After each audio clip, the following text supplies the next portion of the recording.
বাংলাদেশের মূল ভূখণ্ডের প্রায় জায়গায় আমাদের রিভারাইন এরিয়া আছে। তা আমরা জানি যে এটা নদীমাতৃক বাংলাদেশ, আমাদের প্রিয় মাতৃভূমি। কোস্টগার্ডের নামের মধ্যে আছে এটা মেন্ট ফর কোস্টাল এরিয়াস, কিন্তু আমরা এখানে রিভারাইন এরিয়াগুলোকে সংযুক্ত করেছি। ভবিষ্যতের কার্যক্রম জলপথে বা জলাংশে আরও বিস্তৃত করা হবে। এমনকি আমাদের চিন্তা ভাবনা এটা হাওর অঞ্চলেও নিয়ে যাওয়া যায় কিনা সেটা আছে। শুধুমাত্র কোস্টাল এরিয়াতে স্পেশালি যেটা ম্যানগ্রোভ ফরেস্ট এবং সুন্দরবন এলাকায় আর টোটাল কোস্টাল বেল্টে যেখানে যেখানে দুর্গম জায়গা, পানিপথ ছাড়া অন্য কোনোভাবে যাওয়ার সুযোগ নাই, সেই সমস্ত জায়গায় অন্যান্য আইনশৃঙ্খলা বাহিনীর সদস্যরা সাধারণত যেতে পারতেন না। সেই বিবেচনায় 1995 সালে দেশনেত্রী বেগম খালেদা জিয়া এই আইনটা প্রণয়ন করেছিলেন, কোস্টগার্ড আইন। এবং সেই সময় থেকে যাত্রা শুরু করে আজ পর্যন্ত কোস্টগার্ডের যে শ্রীবৃদ্ধি, জনবল বৃদ্ধি এবং অ্যাক্টিভিটিস যা কিছুই হয়েছে, এটাকেও আমি যথেষ্ট মনে করি না। সেই জন্য আজকে একটা নীতিগত সিদ্ধান্ত দিয়েছি যে বর্তমান 5000 সদস্যের কোস্টগার্ডকে আমরা ক্রমান্বয়ে এই সময়ের মধ্যে 10,000-এ উন্নীত করব এবং তার সাথে লজিস্টিক, ইকুইপমেন্টস, ট্রেনিং, অন্যান্য যা ফ্যাসিলিটিস প্রয়োজন সেটা আমরা সংযুক্ত করব। এইভাবে আমরা কোস্টাল বেল্ট সহ রিভারাইন এরিয়ার সমস্ত জায়গায় আইনশৃঙ্খলা পরিস্থিতিকে উন্নত রাখতে, নিয়ন্ত্রণে রাখতে কোস্টগার্ডের মাধ্যমে আমরা সচেষ্ট হব। এগুলো সবই এই কারণেই প্রয়োজন যে এটা বৃহৎ অঞ্চল, যেখানে দুর্গম জায়গা, এখানে দুর্বৃত্তদের পদচারণা বৃদ্ধি পেয়েছে।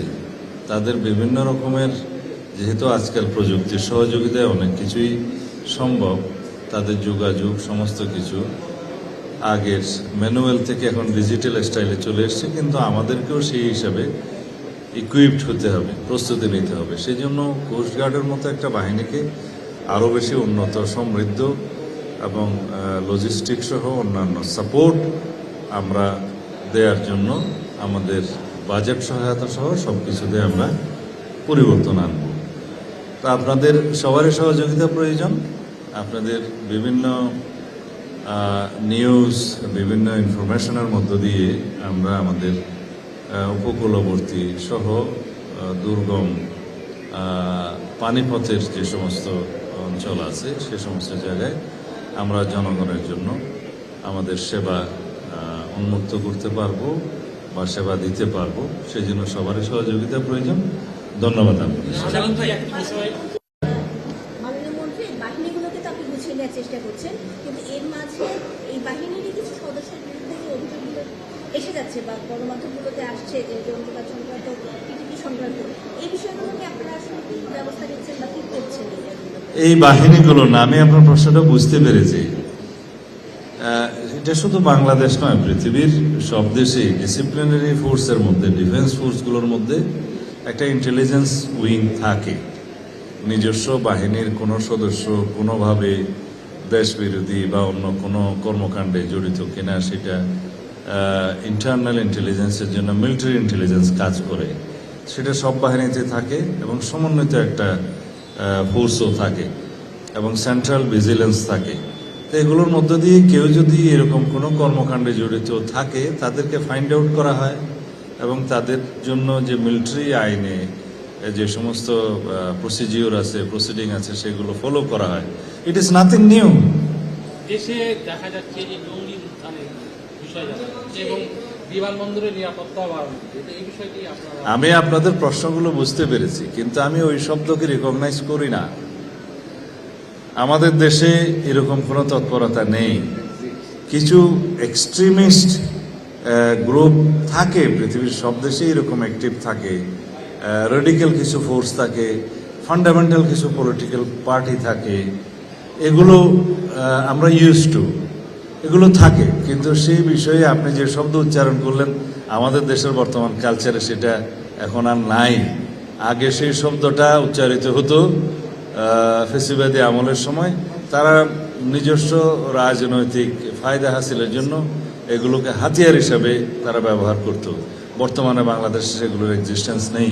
ধন্যবাদ। মাননীয় মন্ত্রী একটা প্রশ্ন, সরি আমি একটা প্রশ্ন বলি। সিভিল পাওয়ারের আওতায় সেনাবাহিনী যৌথ বাহিনী মাঠে আছেন এখনো, আপনি কি মনে করেন যে এটা থাকা আরো প্রয়োজন আছে? আইন শৃঙ্খলা পরিস্থিতি এখনো নিয়ন্ত্রণে আসে নাই নির্বাচিত গভর্নমেন্ট আসার পরে? কবে না আপনার হয়তো এই ইনফরমেশনটা হয়তো you are not up to date. আমরা গ্রাজুয়াল উইথড্রয়ালের মধ্যে আছি। অল অন এ সাডেন পুরা ফোর্সকে উইথড্রয়াল করা যায় না। গ্রাজুয়াল আমরা উইথড্রয়ালের মধ্যে আছি। আপনারা দেখতে পাবেন খুব শিগগিরই মাঠ থেকে তাদেরকে ইনএড টু সিভিল পাওয়ার যেটা আছে সেটা খুব সীমিত সংখ্যায় নিয়ে আসা হবে।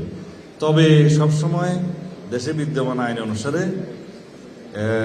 ইনএড টু সিভিল পাওয়ারের যে ফাংশনটা আছে সেটা ডিস্ট্রিক্ট ম্যাজিস্ট্রেটের চাহিদা অনুসারে, সরকারের চাহিদা অনুসারে সবসময় তারা কাজ করে, সেটা সামনেও করবে। বাট যে ডিপ্লয়মেন্টটা হয়েছে 5th of আগস্টের পরে আইন শৃঙ্খলাকে সমুন্নত রাখার জন্য, জনগণের নিরাপত্তার জন্য, সেটা অনেকাংশে এখন সীমিত এবং উইথড্রয়াল করা হয়েছে। এটা গ্রাজুয়ালি উইথড্র করা হচ্ছে, খুব শিগগিরই সেটা পুরোটাই উইথড্রয়াল হবে। তবে in aid to civil power they will be always there. Thank you.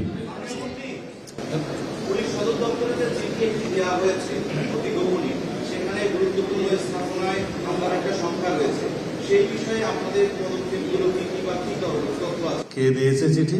Police সদর দপ্তর থেকে কয়েকদিন আগে একটা চিঠি কোথায় দিয়েছে? ভাইরাল হয়েছে। আমাদের পক্ষ থেকে সেরকম কোনো চিঠি দেয়া হয় নাই। তবে সবসময় বিভিন্ন রাষ্ট্রীয় দিবসে কিছু সেরকম সাবধানতা আমরা অবলম্বন করে থাকি রাষ্ট্রীয় দিবস সমূহ। আর গুরুত্বপূর্ণ স্থাপনা যেগুলো কেপিআই বলে, কি পয়েন্ট ইনস্টলেশন, ওগুলোতে সবসময় আমরা আমাদের এসওপি মানে স্ট্যান্ডার্ড অপারেশনাল প্রসিজিওর অনুসারে আমরা সেগুলো গুরুত্ব সহকারে বিভিন্ন বাহিনীর সহায়তা নিয়ে থাকি। সেটা তো সবসময় ছিল, এখনও আছে, সামনেও থাকবে।